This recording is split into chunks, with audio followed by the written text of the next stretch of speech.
Hi guys, Mario from MarioLife.com here, and today, or better said, this weekend I was at the zoo testing out the Nissin Di622, and I wanted to see how we can compare the TTL mode with the manual mode and how the compatibility is in the end with the Canon EOS 7D.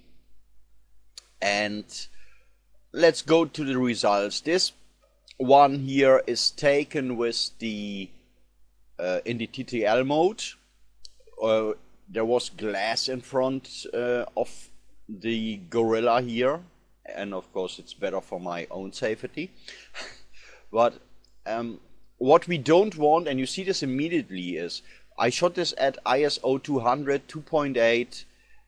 I was very close to the subject, and I just chose a shutter speed of 1/200th of a second, and this is what the TTL mode gave me, and this is absolutely not satisfying. This is so much a rejection.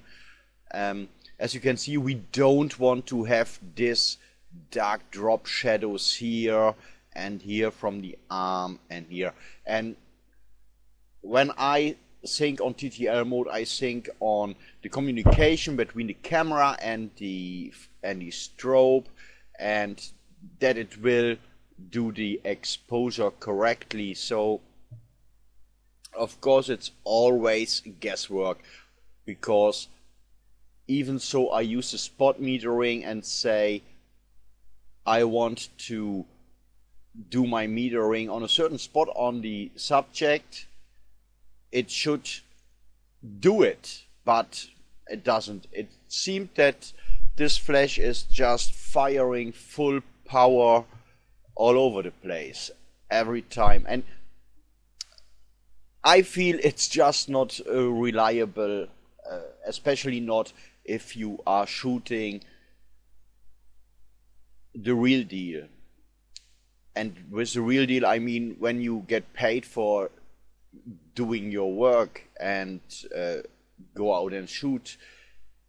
You can't fiddle around, and you really have to know what to do. So what I did and what I do normally is going into the manual mode, and when I went to ISO 200, still f2.8, and I reduced it to a 1/20th of a second and let more ambient light in, you immediately see just this hard drop shadows have totally gone. You have the exposure right. You still can fiddle around a little bit with it in Lightroom, of course, but this is what we're going for.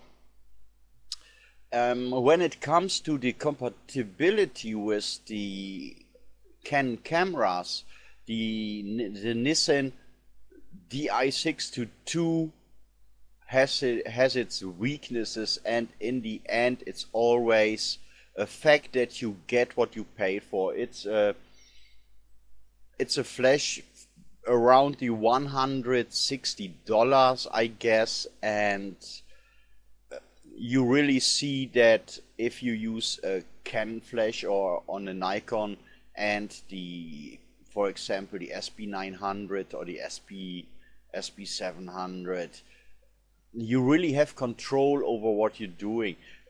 What I have to add here is, in both cases, I shot on camera. So the flash was mounted on camera. And the reason for this is that I didn't have TTL when I shoot with this flash off camera, what really is another restriction. Even so, it shouldn't bother me that much, as I don't want to use TTL at all.